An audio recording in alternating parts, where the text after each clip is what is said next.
Everyone and welcome back to the channel. My name is Akshay और आज आपका फिर से हम स्वागत करते हैं एक और वीडियो इस नई सीरीज में जो कि हम ट्राई कर रहे हैं होपफुली कि आप लोगों के लिए और ज़्यादा फ्रूटफुल हो सके, एजुकेशनल हो सके गिटार के पर्सपेक्टिव से।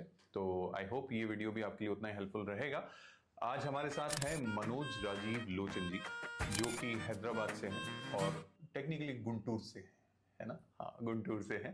तो हैदराबाद रहते हैं बट काफ़ी टाइम से हमसे ऑनलाइन सीख रहे थे एंड जब इनको मौका मिला तो he has come to Jaipur और अब आज हम बैठ के इनके साथ पर्सनल कॉन्वर्सेशन करने वाले हैं अबाउट द गिटार कि अभी तक ये जो प्ले कर रहे हैं वो किस तरीके का साउंड कर रहा है और उसमें क्या क्या चेंजेस अब हमें करने हैं, आगे की हमारी रणनीति क्या होने वाली है उसके बारे में आज हम डिस्कस करेंगे। Now he will tell you something about yourself and फिर we will continue the class. Okay, तो welcome to the live experience. हाँ जी मनोज जी, कैसे हैं? Good sir, thank you. Good. Welcome to Jaipur. Thank you, है ना। तो अभी तक आपका एक्सपीरियंस क्या रहा है जयपुर का? Jaipur is very nice, very clean. Oh. The pink city, as it said, a lot of pinkish buildings and a lot of mahals, Okay. forts and all, very nice. Nice, good. और guitar को लेके I want to start with the guitar first कि first life में आपको कब लगा कि मुझे गिटार सीखना है? It was during COVID. I wanted to learn something as a musical instrument, but I didn't find for options. But post-COVID, I started going some offline classes for guitar at hometown. Okay. During the lockdown, after the lockdown. So you have tried offline sessions? Little bit. Okay. Basics I have learned, how chords, how to play, all the basic open chords and all. Basic open. Then I had a break for around 1 year or so. Okay. And then post that I started, picking up guitar again through YouTube. Okay. I found your videos and I found them very interesting. I mean, very simple language. Okay. Then Though technically you're not a native Hindi speaking person. But I understand Hindi very well. Yeah. Nice. I can speak a little bit. Yeah. ठीक है। तो मनोज जी अभी क्या play कर रहे हो इन दिनों and what you think कि आपकी अब प्रॉब्लम्स क्या हैं and what you are hoping to get out of from this session. So first of all I want you to play something so that everybody gets an idea, सबको एक idea लगे कि आप कैसा प्ले कर रहे हो। Please don't consider any kind of pressure because this is not a test. We just want to see कि what you are capable of. ठीक है। And sometimes it might happen कि you हो सकता है कि ये गाना जो भी अभी आप गाना या कुछ भी बजाने वाले हो सकता है it must have been sounding so good when you were practicing, but हो सकता है कि अभी उतना नहीं है। But all over, I just want to get an idea कि how your fingers are moving and all the basic जो वो होता है ना कि movements कैसे हैं। तो उसके लिए ना तो no pressure and you can start with anything that you are comfortable with, that you like and you play or sing with the passion, anything. So I'm playing chulo as of now. Okay. A part of it, a lead and a bit of chords. Okay.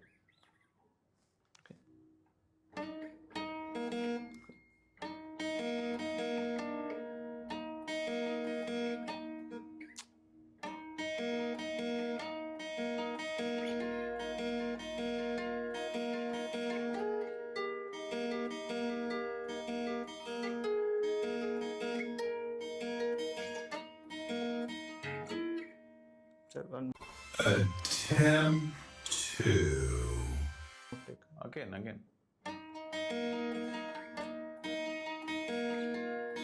Control the tempo.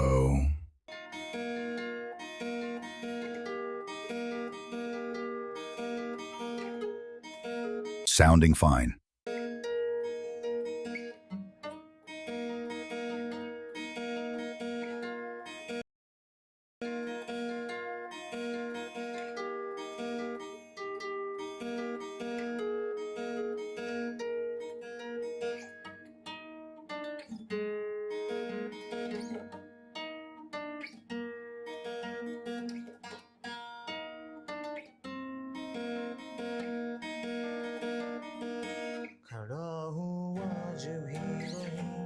Good pickup on pitch.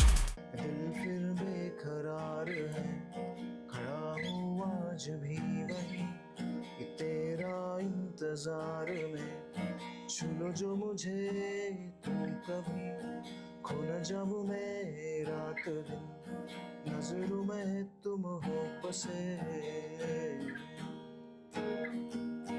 कह दो जो अब तुम एक बार मेरे हो बस तुम मेरे, नजरों में तुम हो बसे।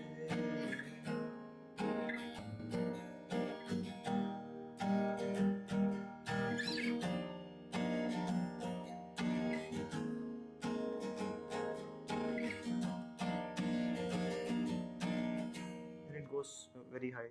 Yeah. That's it. So what do you do in that scenario? Like you sing it, you try to sing I try the to sing. same I high. try to sing very high. So do you mind doing it right now? I did. Okay. No worries, everybody is learning here. Yeah.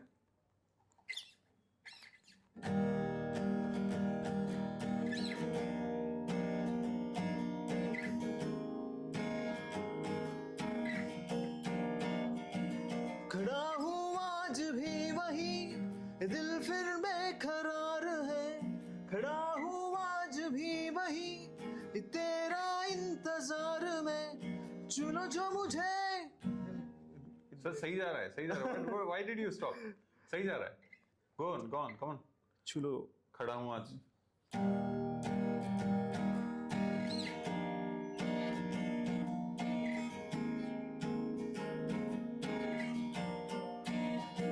खड़ा हूँ आज भी वही, कि दिल फिर बेकरार है।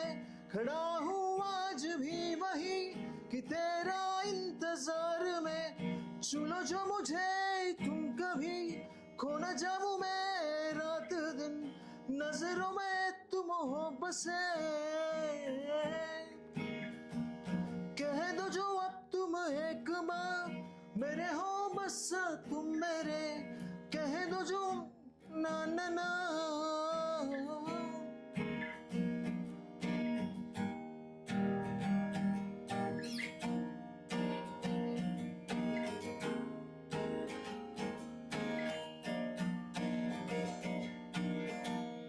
Okay, good. May I ask, why did you choose this song to play? Why this song, not any other song? I know आपको already G, D, C chords आते हैं. Why didn't you choose?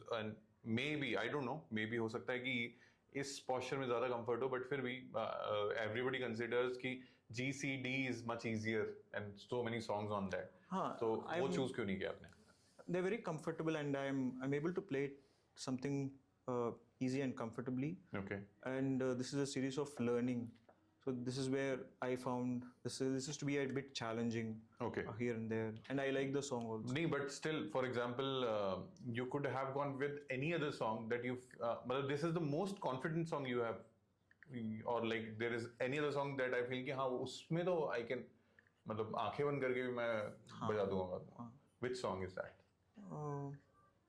Riha, Anuv Jain's Okay, but that is on finger picking, ना? finger picking ठीक है. So that will become more vocal oriented. vocal. You have to understand one thing कि जब भी आप कोई गाना finger picking पे बजा रहे हो, तो now the guitar का जो पार्ट है as an accompaniment it becomes lesser, क्योंकि आपका इनपुट और कम हो गया है.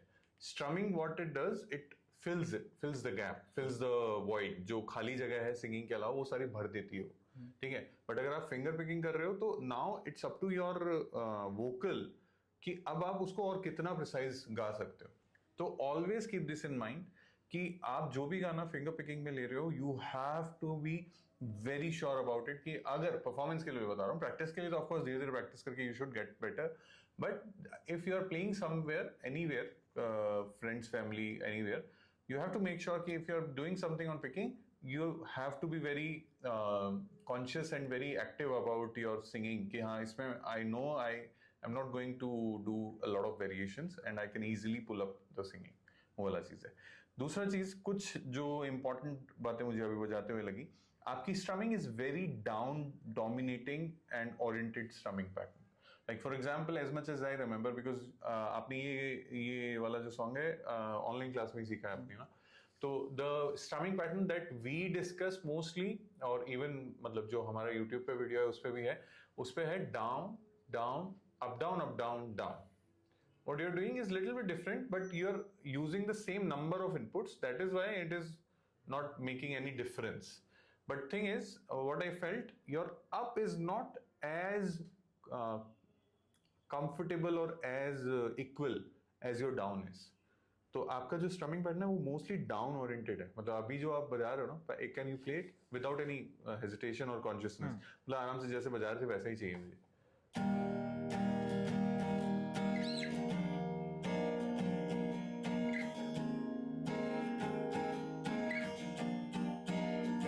So number one, there is nothing wrong with this. It's strictly in time only. But the problem is 70 or 80% of the strokes are down only. There are only two downs I can see. वो वाला चीज़ है. So mostly you're playing down, down. Then again you start with it down, down, down, up, down, down, like that. So what you're doing, you're avoiding doing the ups. Though you're making effort to make it equal as the normal, but उसको थोड़ा ध्यान में रखो. You have to make sure कि your up are also, you know, as convenient as your down is. तो एक तो वो चीज आपको सिर्फ इस गाने में नहीं है, हर गाने में ध्यान रखना कि जिसमें भी ऐसा स्ट्रमिंग पैटर्न है. Can you spell what you are playing? Okay, I'll just. हाँ. नहीं, अब आप वो कर रहे हो जो मैं बोल रहा था. हाँ. Now you have changed it again.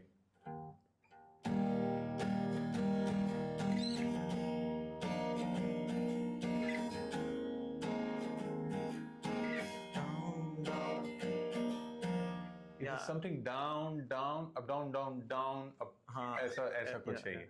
तो गुड थिंग इज कि आपने मेन कोर पकड़ लिया कि भाई रिदम जो है वो उसी टाइमिंग में फिक्स होनी चाहिए. तो you are doing it, but still I would recommend, क्योंकि it's not only about this strumming ना.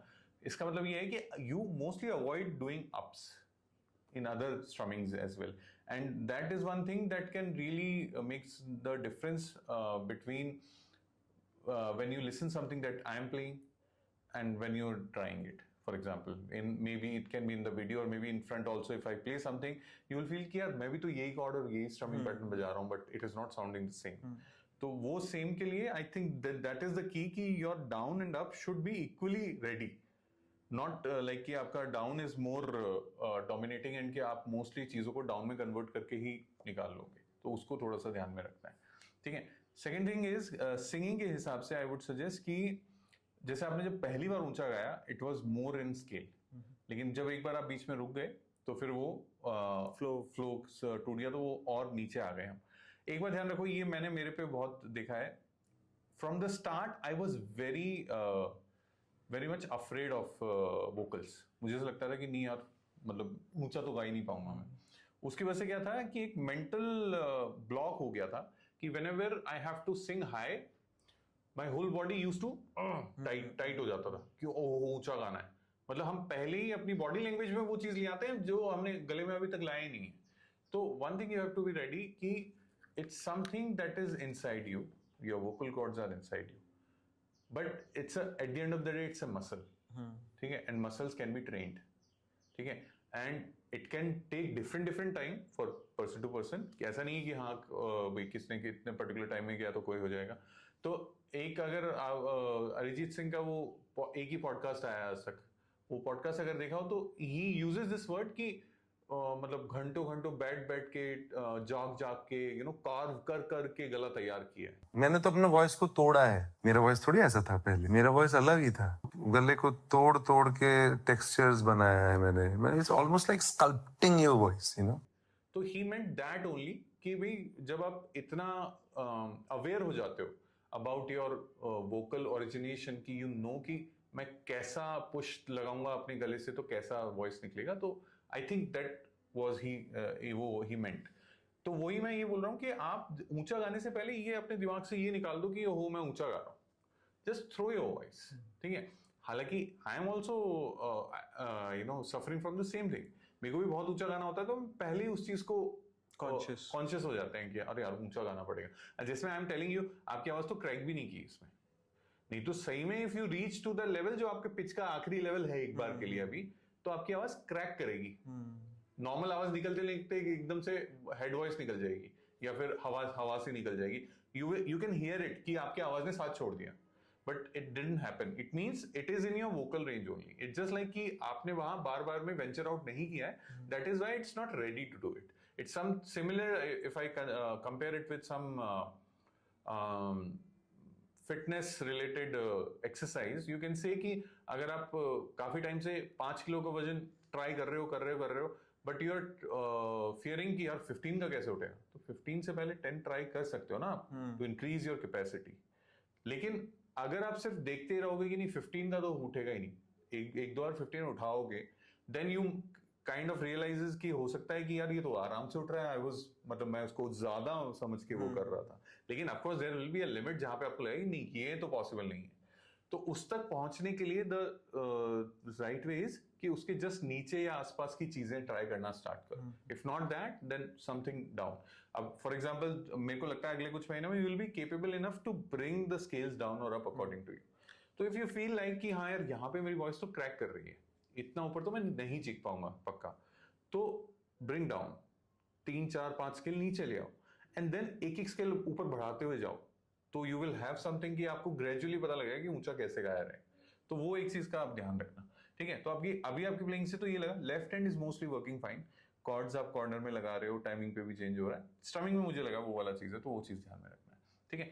अब इसके अलावा what other questions do you have कि in general like while learning online there must be few things जो ऐसा लगता होगा कि यार समझा तो दिया है but still didn't get it, और मे बी यू अभी रिसेंटली 1-2 महीनों में और बजाते और रियलाइज हुआ कि हाँ ये इसके बारे में I am still not very sure, ऐसे questions. Something like how do we figure chords on ourselves? That is Okay. one portion, and how do we, the topic you are talking, like how do we use capo to match our vocal range, so that if there's too much of high pitch, and how do we use capo, and that is more like theory and I have to work on it. Honestly saying देखो जो ये match करने वाला scenario और ये pitch sorry capo वाला जो दोनों कंडीशंस हैं या दोनों टॉपिक्स हैं, they are kind of related, inter related, क्योंकि अगर आपको ये पता है कि आपकी आवाज कौन से कॉर्ड पे मैच कर रही है, तो इट मीन्स यू नो कि किस कॉर्ड पे मैच नहीं कर रही है, किस कॉर्ड पे आपकी आवाज बहुत ऊंची है, किस कॉर्ड पे बहुत नीची है, ठीक है। तो आपको मेन जो अभी करना चाहिए वो क्या करना चाहिए, मैं कॉर्ड्स के लिए हमेशा यही कहता हूँ, to figuring out ki which scale is this. That is a sense based thing. No music theory can help you with that. Sense based on your ears, on your listening sense. Of course ear training is one thing that you can do. Ear training में क्या होता है कि एक तो होता है pitch interval, कि आप दो पिचेस का इंटरवल थोड़ा थोड़ा समझने लगते हो कि अच्छा ये सा रे है कि सा ग है कि सा प है, बहुत बेसिक लेवल पे, ठीक है। आप ये समझने लगते हो, ये ट्रेनिंग के बाद बता रहा हूँ, या आप ये समझने लगते हो कि can you identify just by the sound कि इट्स अ मेजर कॉर्ड और it's a minor chord, not which major और विच माइनर, जस्ट कि इसका जो नेचर है वो मेजर साउंड कर रहा है या माइनर साउंड कर रहा है। तो ये दो प्रायोरिटीज पहले होनी चाहिए कि हाँ now you can differentiate little bit about two notes and you can by listening you can get an idea कि हाँ ये मेजर कॉर्ड बजाए या माइनर कॉर्ड बजाए, वो वाला चीज है। वो कैसे आएगा, वो प्रैक्टिस से आएगा। गिटार ट्यूनर ऐप होती है, उसमें भी ये वाले फीचर्स हैं, like there is one extra game जिसमें it has 4 chords and it will let you listen first and next time वो कॉर्ड नहीं बना हुआ आएगा and it will tell you कि आप गेस करो ये कौन सा कॉर्ड है। तो वो शुरू में तो फन लगता है, लेकिन फिर वो रेगुलर बेसिस पे नहीं करते हैं, उसकी वजह से वो चीज स्टेबल नहीं हो पाती। But if you want you can try it. एक चीज होती है tonedear.com, उस पे भी ऐसे बहुत सारे एक्सरसाइजेस हैं that should really help in that part. दूसरा प्रोसेस की अगर मैं बताऊं जो मुझे लगता है, देखो I never learn this through any particular book और any particular teacher by asking कि भाई ये कैसे हुआ या वो वाला चीज है, but as much as I know और जो मैंने फिगर आउट किया वो ये है कि there is not a set process for it. The first thing is, जो मुझे लगता है कि ऑर्डर आप कर सकते हो, always look for the song जिसका पहला कॉर्ड आपको पता लग गया है, ठीक है। गो फर्स्ट कॉर्ड, चाहे आप इंटरनेट से देखो या कहीं से देखो, किसी टीचर से पूछ लिया, उसके बाद के कॉर्ड्स आप निकालना शुरू करो। पहले शुरुआत इस ऑर्डर में होनी चाहिए कि जैसे आपको पता लग गया कोई गाना ए माइनर में है, तो यू शुड नो कि अब आगे आने वाले कॉर्ड्स कौन कौन से होंगे। वो कैसे पता लगते हैं, वो पता लगते हैं कॉर्ड फैमिली से, कि कॉर्ड फैमिली जो है, कॉर्ड फैमिली में कौन कौन से कॉर्ड्स आने वाले हैं। तो वो ये फॉर्मूला बेस्ड चीज है, ये थ्योरी बेस्ड चीज है, इसमें म्यूजिक थ्योरी का पूरा रूल है। तो आपको ये पता होना चाहिए कि मेजर स्केल कैसे बनी, माइनर स्केल कैसे बनी, मेजर स्केल से मेजर कॉर्ड्स कैसे बने और माइनर स्केल से माइनर कॉर्ड कैसे बने, ठीक है। तो ये होने के बाद जाके आप ये दिमाग लगाते हो कि अच्छा हाँ अब मुझे ये पता है कि सी मेजर स्केल में कौन कौन से कॉर्ड्स आ सकते हैं, ठीक है, दैट्स द वन प्रोबेबिलिटी। हाँ, so we have talked about number one कि अगर आपको कॉर्ड्स निकालना सीखना है तो सबसे पहले आपको कुछ चीज़ें अपने ईयर ट्रेनिंग के लिए करनी चाहिए। ईयर ट्रेनिंग के लिए दो एस्पेक्ट्स प्राइमरी हैं, एक तो इंटरवल ट्रेनिंग होती है, तो because now we are living in 2025 we have so many digital options, है ना, अलग अलग ऐप्स हैं, पेड ऐप्स हैं, फ्री ऐप्स हैं जो आपको ये करवाती हैं, but you have to do it every day. मतलब this is something that you acquire by doing day by day, एक दिन में बहुत करने से भी नहीं होगा, तो इसलिए मेक श्योर कि 10 minutes every day is more than enough and you will see the difference with in a month. अगर आप इतना कंसिस्टेंट हो कि 10 मिनट मेक श्योर कर सकते हो कि हाँ मैं रोज कर रहा हूँ ये चीज। And observation is important. अगर आप बिना ऑब्जर्वेशन के सिर्फ just doing it in loop तो भी वो कोई फायदेमंद नहीं होगा। धीरे धीरे आपको ऑब्जर्वेशन समझ में आने लगता है कि अच्छा हाँ it is working for me. तो number one is interval training, second is identifying the chord का nature, it's a major chord और a minor chord, that is also a listening thing only कि you listen it again and again and you start guessing it. धीरे धीरे you get precise कि हाँ आपको at least ये पता लग जाएगा कि ये मेजर है कि माइनर है, तो वो वाला चीज है। तो ये दो चीजें होने के बाद थ्योरी किक्स इन, जिसमें मैंने बोला आपको कि you need to know the first chord initially.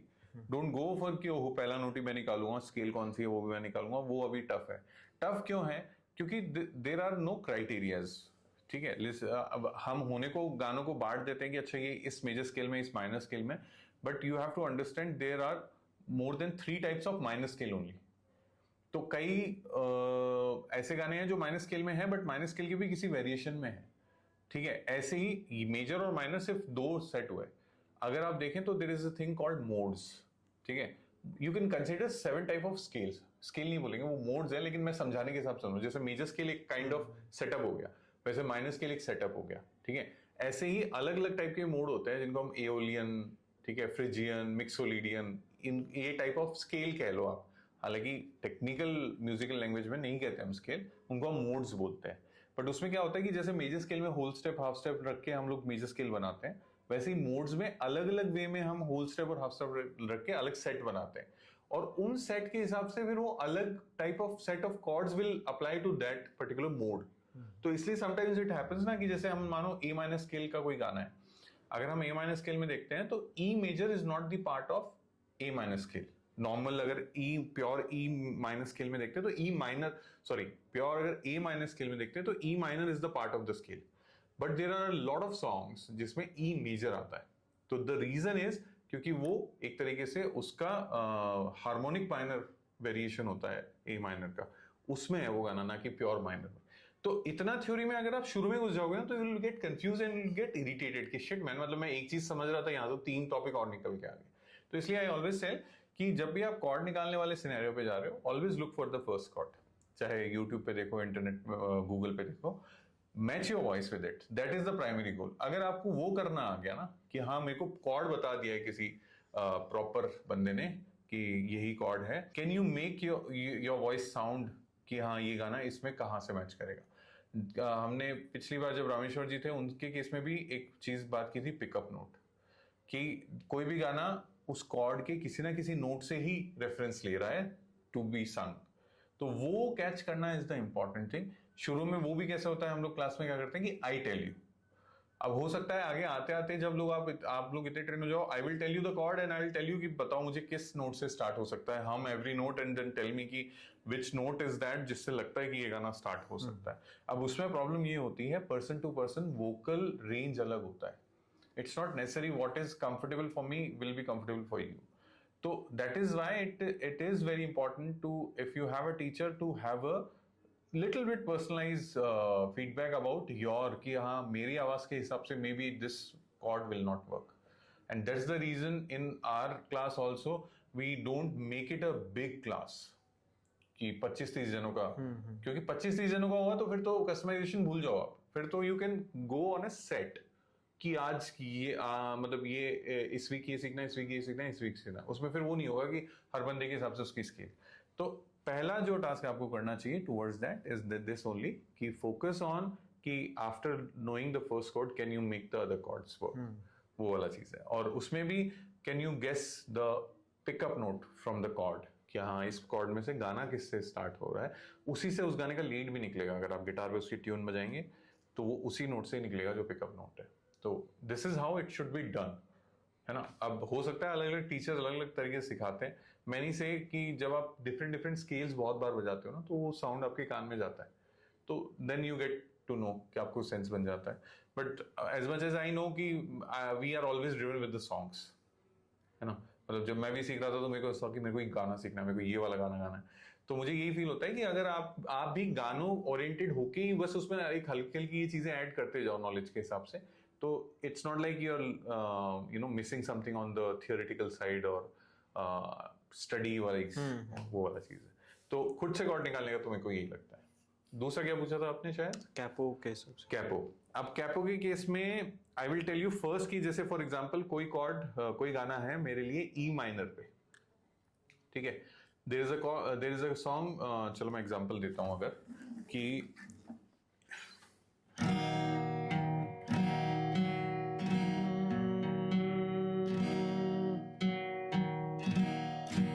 E F G minor A minor. जैसे फॉर ये लेते हैं गुलाबी आंखें। नॉर्मली गुलाबी आंखें का कॉर्ड जो है वो हम यूज करते हैं ए minor. This is my pickup note. ना गुलाबी आंखें जो तेरी देखी शराबी ये दिल हो गया। अब अभी गाते वक्त मुझे कोई अनकंफर्टेबल फील नहीं हो रहा कि मेरे लिए बहुत ऊंचा है, but I can make it uncomfortable for me. अगर मुझे इसके पिच बढ़ानी है तो व्हाट आई विल डू, अगर ये ए माइनर पे है तो लॉजिकली ए से किस पे जाएगा? ए के आगे क्या आता है अल्फाबेट में? ए के बाद आता है ए शार्प। तो अगर मुझे ए शार्प पे जाना है तो मुझे क्या करना पड़ेगा? अभी मैंने यूज किया ए माइनर, फिर यूज किया जी, फिर यूज किया एफ और फिर क्या ई। तो अगर ए शार्प पे जा रहा है तो जी किस पे जाएगा? जी शार्प पे। लेकिन थिंग इज कि जी तो ऐसे लग जाता है बट जी शार्प ऐसे नहीं लगेगा, ठीक है। बट फिर भी लेट्स अज्यूम कि अगर जी शार्प होता है, ऐसी एफ जाएगा एफ शार्प पे और ई मेजर जाएगा एफ पे। हर चीज अपने अपने जगह से आधा स्टेप आगे चली जाएगी। तो मेरे लिए कॉर्ड सीक्वेंस अब क्या हो गया? A sharp minor, G sharp major, F sharp major and F major. अब मैं सिंगिंग में थोड़ा सा और खींचूंगा आवाज को। गुलाबी आंखें जो तेरी देखी शराबी ये दिल हो गया। अभी भी I am able to sing it, ठीक है। थोड़ा सा दम लगा बट ऐसा नहीं हुआ कि फट गई मेरी आवाज। चलो फाड़ते हैं आवाज। लेकिन अब क्या हो रहा है? एक स्केल आगे बढ़ रहा है। तो अब मैं कैपो यूज कर सकता हूं। क्यों? क्योंकि अगर या तो मैं ऐसे कॉर्ड्स बजाने के लिए तैयार हूं कि जिसमें सारे कॉर्ड्स बार कॉर्ड थे, टेक्निकली मैंने सेमी बार में बजाया, बट जैसे for example this is what A sharp minor, G sharp major, F sharp major, F major. Every chord is bar chord now. पहले नहीं था ना, पहले तो सारे ओपन कॉर्ड्स थे। Now if I want these chords to be open chords, I will use the capo. What capo will do कि जो अभी यहां पे ट्यून्ड है सारी चीजें फर्स्ट फ्रेट पे, वो अब starts with wherever we put it. हाँ, अब वो ये हमारा ई नहीं होके एफ हो गया है। तो अब जो मैं ए माइनर शेप लगाऊंगा टेक्निकली वो ए शार्प ही प्ले हो रही है, ठीक है। तो A sharp, G, F and E major.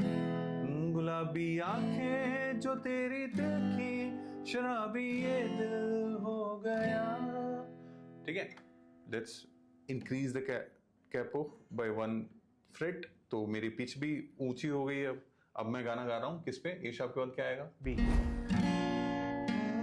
Gulabi Aankhen जो तेरी देखी शराबी ये दिल हो गया, ठीक है। अब मुझे जोर आना चालू हो गया, मेरे गले में भी पता लगने लग गई, सेंसेशन हो गई, ठीक है। बट अभी फटी नहीं है, ठीक है। Let's go one step ahead. अब किस पे आया? B sharp, C. C. My pickup note is still the same location, but वो भी आधा आधा बढ़ रहा है अभी, ठीक है। गुलाबी आंखें जो तेरी देखी शराबी ये दिल हो गया, अभी भी नहीं फटी। और सी शार्प। लेकिन अभी हम पूरा जज कर रहे हैं सिर्फ पहली लाइन पे। करेक्ट। गाने का जो दूसरा पार्ट है, गाने के दूसरे पार्ट में इट गोज हायर, मैं लुट गया वाला part I will not be able to sing on this at all, मतलब मैं अटेम्प्ट ही नहीं कर पाऊंगा क्योंकि वो उससे भी ऊपर चला गया है, क्योंकि गाने के नॉर्मल स्ट्रक्चर में that is the scene. But फिर भी let's go with the first. तो अब मैं आ गया हूं सी शार्प माइनर पे। गुलाबी आंखें जो तेरी देखी, शराबी ये दिल हो गया, ठीक है, डी माइनर। गुलाबी आंखें जो तेरी देखी, शराबी ये दिल हो गया। अब मेरी आवाज शेक करने लग गई है, ठीक है, अब बहुत वाइब्रेशंस बढ़ गए, ठीक है, अब फटेगी आवाज।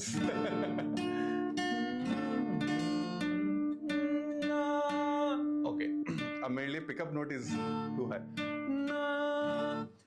गुलाबी आंखें, यही, ठीक है। अब मेरी आवाज like now it's the limit for me for this song, not for every song, correct, क्योंकि every song is not necessarily भी कि भाई यहीं से स्टार्ट हो रहा है, वो हो सकता है किसी और नोट से स्टार्ट हो रहा हो।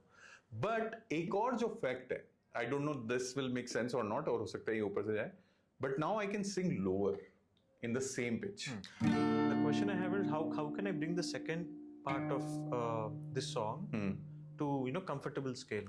अब उसमें देखो कंफर्टेबल स्केल, तो फिर अब आपको ये देखना पड़ेगा ना, यू कांट डू दिस कि आप गाने का एक पार्ट अलग स्केल में कर रहे हो, दूसरा पार्ट अलग scale, it has to be same scale, ठीक है। तो स्केल से ज्यादा you have to think about the pitch, the right word is pitch. For example अब इस पे अगर मैं गाऊं तो coming back to your question, but पहले ये वाला पार्ट कि जैसे अब मैं इसको अगर लो में गाऊंगा,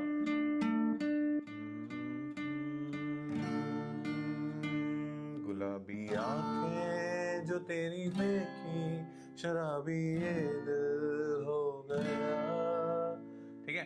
क्यों? आप यू हैव टू अंडरस्टैंड कि इट्स अ पैरेलल थिंग, कि अगर मेरी हाइट यहां है तो मेरे पैर यहां हैं।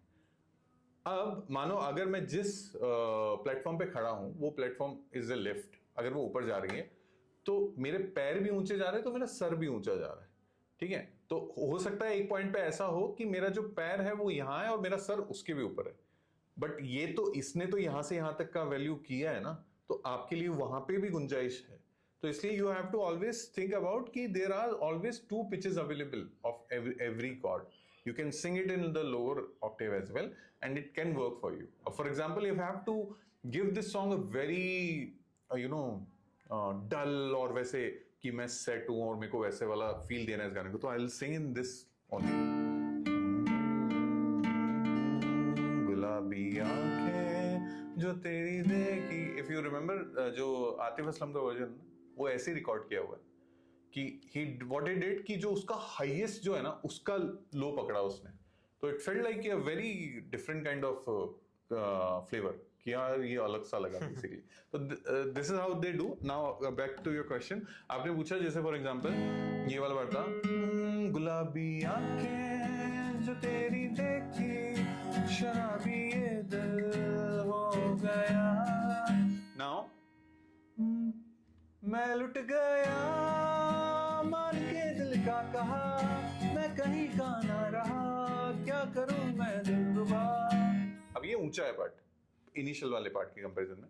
तो what you can do, you can just play with the Octave. आप नीचे वाले ऑक्टेव में गा सकते हो. Nothing else can be done. For example you can sing संभालो मुझको. यहां तक नॉर्मल पिच चल रही है मेरी. संभालो मुझको मेरे यारों, संभलना मुश्किल हो गया, मैं लुट गया मान के दिल का कहा. अब इट्स नॉट नेसेसरी कि it will sound as good as the other original. हाँ, इट कैन टेक टाइम और हो सकता है उस केस में इट विल नॉट वर्क. तो उस केस में मैं क्या करूंगा, कैपो यूज कर सकता हूँ. क्यों? आई कैन सी कि मैं जब गुलाबी आंखें वाला पार्ट गा रहा हूँ तो मैं थोड़ा थोड़ा हाई जा सकता हूँ, but I can't go as high as मैं लुट गया वाला पार्ट. तो what I will do, second third पे कैपो लगाऊंगा, तो मेरा जो गुलाबी आंखें है वो हल्का सा ऊंचा होगा, बट मेरा जो वो वाला पार्ट है मैं लुट गया वाला पार्ट, वो भी ऊंचा होगा, लेकिन वो नीचे से ऊपर आएगा. करेक्ट. वो लोअर में ऊपर आएगा, तो मेरे लिए उतना लो नहीं रहेगा या अब्रप्ट लो नहीं होगा. कुछ गानों में इट डजंट वर्क. कुछ गानों में इट फील्स वेरी बैड कि नहीं एकदम से आपने, इट फील्स लाइक कि you suck the soul out of the song, कि वो नहीं वर्क करेगा. Sometimes it can work, sometimes it doesn't. तो कैपो का यूज प्राइमरीली इसलिए होता है कि if you have any song जो कि open chords में है, and if you feel like कि you can increase or decrease the value, you can easily do it. दूसरा एक अलग पर्सपेक्टिव ये भी होता है, थिंक ऑपोजिट इन अ वे. अभी तो हमने ए माइनर से और we went to other scales, but what if अब मेरे को कोई गाना सी शार्प माइनर में दिया किसी ने, जैसे for example let's take the example of कभी जो बादल बरसे. Let's assume this song is in the key of C minor, ठीक है, और मुझे बोला गया कि कभी जो बादल बरसे मैं देखूं तुझे आंखें भर के. ठीक है. Now I am not comfortable playing these chords. मेरे को ये सही नहीं, मतलब मेरे शेप नहीं लगती या मेरे से बजता नहीं है. तो व्हाट आई कैन डू, अगर मैं इसको बार के हिसाब से अज्यूम करूं तो what I am doing here this capo only. तो अगर मैं यहाँ कैपो लगा लूंगा तो मेरा बचा हुआ shape is A minor shape. A minor.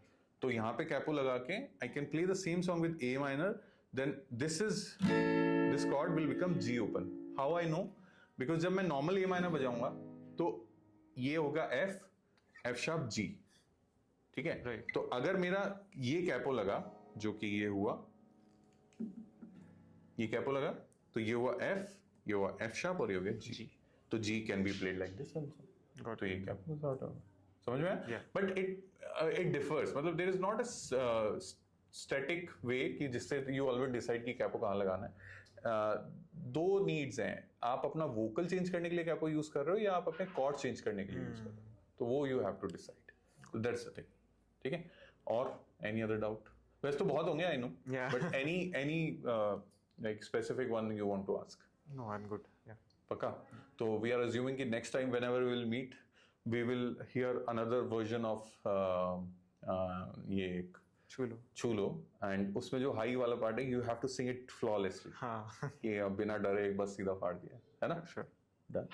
चलो ठीक है. It was a good conversation. I hope आप लोग भी जिंदा होंगे, सोए नहीं होंगे. तो प्लीज लेट अस नो कि इस टाइप की क्लास आपको सुलाती नहीं है, तो इसका मतलब यू आर डूइंग ग्रेट. ठीक है. तो please make sure to subscribe the channel, like the video and share the video, and make sure to practice, क्योंकि प्रैक्टिस नहीं होगी तो ये सारी ज्ञानबाजी ऐसी चली जाएगी. आप at the end of the day you have to sit with your instrument. Doesn't matter how good you know, how much you know, but if you're not sitting with your instrument, nothing will work. Okay, चलिए मिलते हैं next time. Keep up the practice, keep up the patience. Thank you very much for your time. Bye bye.